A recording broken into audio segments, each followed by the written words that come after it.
नमस्कार। आप सभी का हार्दिक स्वागत है मेरे YouTube चैनल साहित्य सुधा में। आज हम उपन्यास सम्राट मुंशी प्रेमचंद के लोकप्रिय उपन्यास कर्मभूमि के 44वें भाग से परिचित होंगे। इससे पहले हम पिछले भाग यानी 43वें भाग के सारांश पर एक नजर डालें। चीजों के दाम गिर जाने से किसानों को लगान देने में बहुत परेशानी हुई।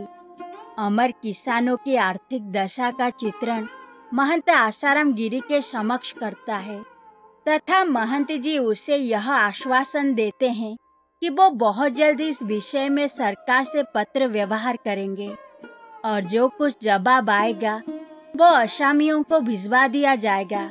दूसरी तरफ अमर ने जब सुखदा द्वारा जन सेवा और जेल जाने का समाचार सुना तो उसमें एक अद्भुत परिवर्तन हुआ।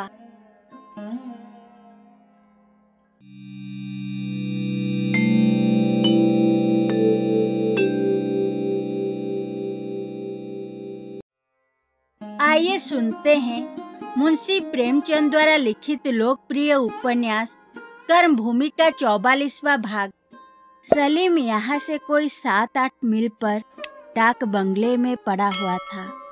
हल्के के थानेदार ने रात ही को उसे इस सभा की खबर दी और अमरकांत का भाषण भी पढ़ सुनाया। उसे इन सभाओं की रिपोर्ट करते रहने की ताकीद कर दी गई थी। सलीम को बड़ा आश्चर्य हुआ। अभी एक दिन पहले अमर उससे मिला था और यद्यपि उसने महंत की इस नई कार्रवाई का विरोध किया था पर उसके विरोध में केवल खेद था, क्रोध का नाम भी न था। आज एकाएक यह परिवर्तन कैसे हो गया? उसने थानेदार से पूछा, महंत जी की तरफ से कोई खास ज्यादती तो नहीं हुई? थानेदार ने जैसे इस शंका को जड़ से काटने के लिए तत्पर होकर कहा, बिल्कुल नहीं हुजूर। उन्होंने तो सख्त ताकीद कर दी थी कि असामियों पर किसी किस्म का जुल्म न किया जाए। बेचारे ने अपनी तरफ से 4 आने की छूट दे दी। गाली गुफ्ता तो मामूली बात है। जलसे पर इस तकरीर का क्या असर हुआ हुजूर? यही समझ लीजिए जैसे पुआल में आग लग जाए। महंत जी के इलाके में बड़ी मुश्किल से लगान वसूल होगा। सलीम ने आकाश की तरफ देखकर पूछा, आप इस वक्त मेरे साथ सदर चलने को तैयार है? थानेदार को क्या उज्र हो सकता था। सलीम के जी में एक बार आया कि जरा अमर से मिले, लेकिन फिर सोचा अगर अमर उसके समझाने से मानने वाला होता तो यह आग ही क्यों लगता। सहसा थानेदार ने पूछा, हुजूर से तो इनकी जान पहचान है। सलीम ने चिढ़कर कहा, यह आपसे किसने कहा? मेरी सैकड़ों से जान पहचान है। तो फिर अगर मेरा लड़का भी कानून के खिलाफ काम करे तो मुझे उसकी तंबीह करनी पड़ेगी। थानेदार ने खुशामद की, मेरा यह मतलब नहीं था हुजूर। हुजूर से जान पहचान होने पर भी उन्होंने हुजूर को बदनाम करने में तामुल न किया। मेरा यही मनसा था। सलीम ने कुछ जवाब न दिया, पर यह उस मुआमले का नया पहलू था। अमर को उसके इलाके में यह तूफान न उठाना चाहिए था। आखिर अफसराना यही तो समझेंगे कि यह नया आदमी है, अपने इलाके पर इसका रोब नहीं है। बादल फिर घिर आता था, रास्ता भी खराब था, उस पर अंधेरी रात, नदियों का उतार, मगर उसका गजनबी से मिलना जरूरी था। कोई तजर्बेकार अफसर इस कदर बदहवास न होता, पर सलीम नया आदमी था। दोनों आदमी रात भर की हैरानी के बाद सवेरे सदर पहुंचे। आज मियां सलीम को आटे दाल का भाव मालूम हुआ। यहाँ केवल हुकूमत नहीं है, हैरानी और जोखिम भी है, इसका अनुभव हुआ। जब पानी का झोंका आता या कोई नाला सामने आ पड़ता तो वो इस्तीफा देने की ठान लेता। यह नौकरी है या बला है, मजे से जिंदगी गुजरती थी। यहाँ कुत्ते खसी में आ फंसा। लानत है ऐसी नौकरी पर। कहीं मोटर खड्डे में जा पड़े तो हड्डियों का भी पता न लगे। नई मोटर चौपट हो गई। बंगले में पहुंचकर उसने कपड़े बदले, नाश्ता किया और 8 बजे गजनबी के पास जा पहुंचा। थानेदार कोतवाली में ठहरा था। उसी वक्त वो भी हाजिर हुआ। गजनबी ने वृत्तांत सुनकर कहा, अमरकांत कुछ दीवाना तो नहीं हो गया है? बातचीत से तो बड़ा शरीफ मालूम होता था, मगर लीडरी भी मुसीबत है। बेचारा कैसे नाम पैदा करे? शायद हजरत समझे होंगे, यह लोग तो दोस्त हो ही गए, अब क्या फिक्र। सैया भय कोतवाल, अब डर काहे का? और जिलों में भी तो चोरी से मुमकिन है वहां से ताकीद हुई हो। सूझी है इन सभी को दूर की, और हक यह है कि किसानों की हालत नाजुक है। यूं भी बेचारों को पेट भर दाना ना मिलता था, अब तो जिनसे और भी सस्ती हो गई। पूरा लगान कहाँ, आधे की भी गुंजाइश नहीं है, मगर सरकार का इंतजाम तो होना ही चाहिए। हुकूमत में कुछ ना कुछ खौफ और रोक का होना भी जरूरी है, नहीं उसकी सुनेगा कौन? किसानों को आज यकीन हो जाएगा कि आधा लगान देकर उनकी जान बच सकती है, तो कल वो चौथाई पर लड़ेंगे और परसों पूरी मुआफी का मुतालबा करेंगे। मैं तो समझता हूँ अब जाकर लाला अमरकांत को गिरफ्तार कर ले। एक बार कुछ हलचल मचेगा। मुमकिन है 2-4 गांव में फसाद भी हो, मगर खुले हुए फसाद को रोकना उतना मुश्किल नहीं है जितना इस हवा को। मवाद जब फोड़े की सूरत में आ जाता है तो उसे चीर कर निकाल दिया जा सकता है, लेकिन वही दिल दिमाग की तरफ चला जाए तो जिंदगी का खात्मा हो जाएगा। आप अपने साथ सुपरिंटेंडेंट पुलिस को भी ले ले और अमर को दफा 124 में गिरफ्तार कर ले। उस स्वामी को भी लीजिए। दारोगा जी, आप जाकर साहब बहादुर से कहिए तैयार रहें। सलीम ने व्यथित कंठ से कहा, मैं जानता कि यहाँ आते ही आते इस अजाब में जान फंसेगी तो किसी और जिले की कोशिश करता। क्या अब मेरा तबादला नहीं हो सकता?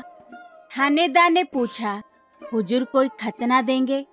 गजनबी ने डांट बताई, खत की जरूरत नहीं है, क्या तुम इतना भी नहीं कह सकते? थानेदार सलाम करके चला गया तो सलीम ने कहा, आपने इसे बुरी तरह डांटा, बेचारा रुआंसा हो गया। आदमी अच्छा है। गजनबी ने मुस्कुराकर कहा, जी हाँ, बहुत अच्छा आदमी है। रसद खूब पहुंचाता होगा, मगर रियाया से उसकी 10 गुनी वसूल करता है। जहाँ किसी माथत ने जरूरत से ज्यादा खिदमत और खुशामद की, मैं समझ जाता हूँ कि यह छटा हुआ गुर्गा है।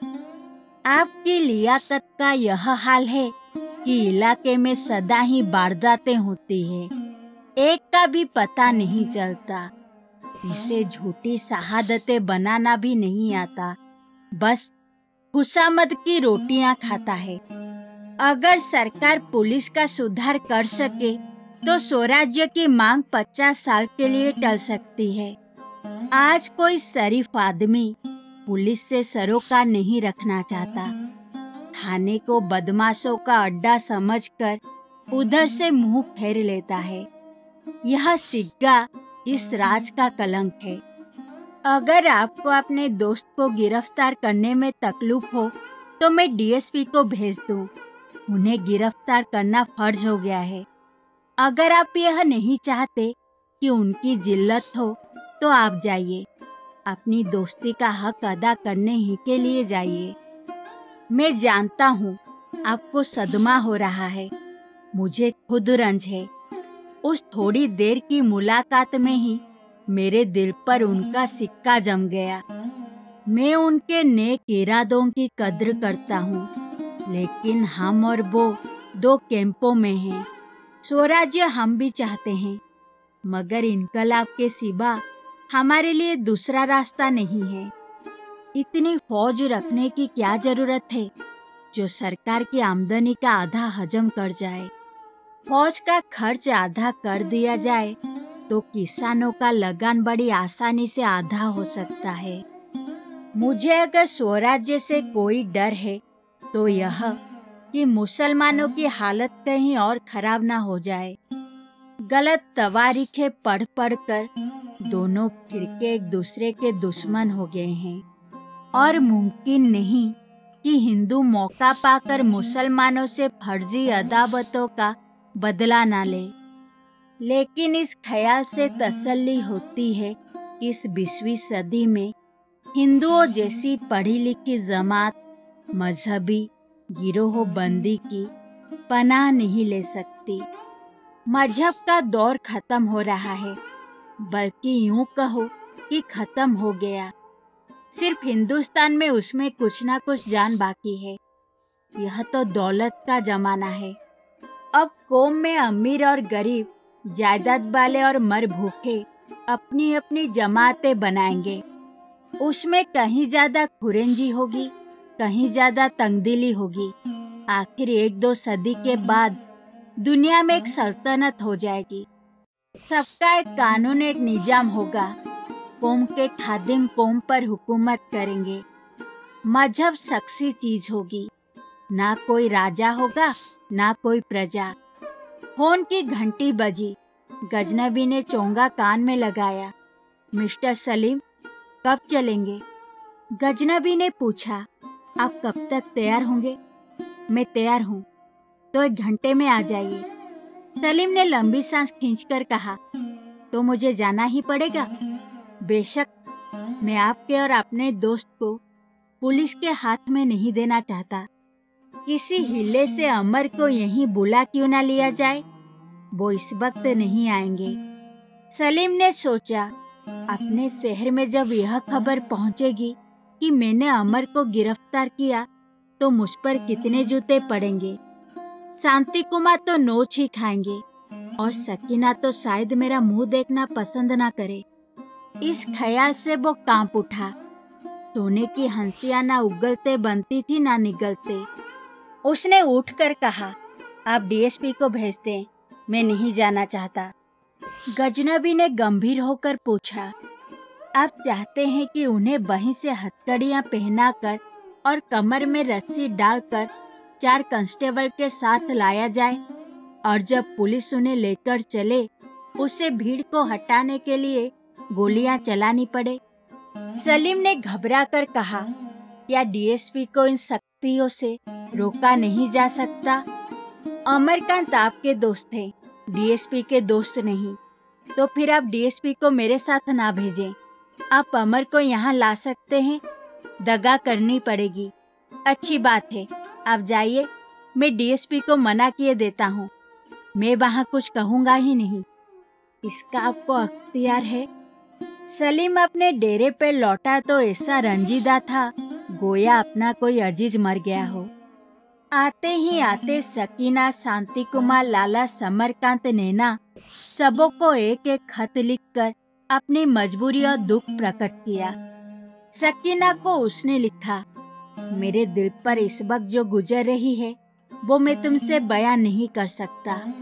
शायद अपने जिगर पर खंजर चलाते हुए भी मुझे इससे ज्यादा दर्द न होता।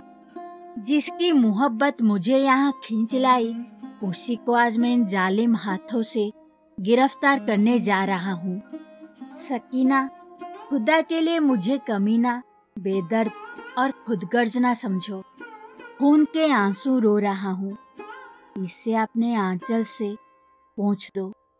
मुझ पर अमर के इतने एहसान हैं कि मुझे उनके पसीने की जगह अपना खून बहाना चाहिए था। उनके खून का मजा ले रहा हूँ। मेरे गले में शिकारी का तोक है और उसके इशारे पर वो सब कुछ करने पर मजबूर हूँ जो मुझे ना करना लाजमी था। मुझ पर रहम करो सकीना, मैं बदनसीब हूँ। खान सामे ने आकर कहा, हुजूर, खाना तैयार है। सलीम ने सिर झुकाए हुए कहा, मुझे भूख नहीं है।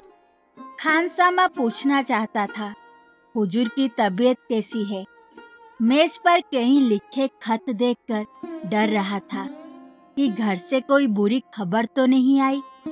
सलीम ने सिर उठाया और हसरत भरे स्वर में बोला, उस दिन वो मेरे एक दोस्त नहीं आए थे, वही देहातियों सी सूरत बनाए हुए?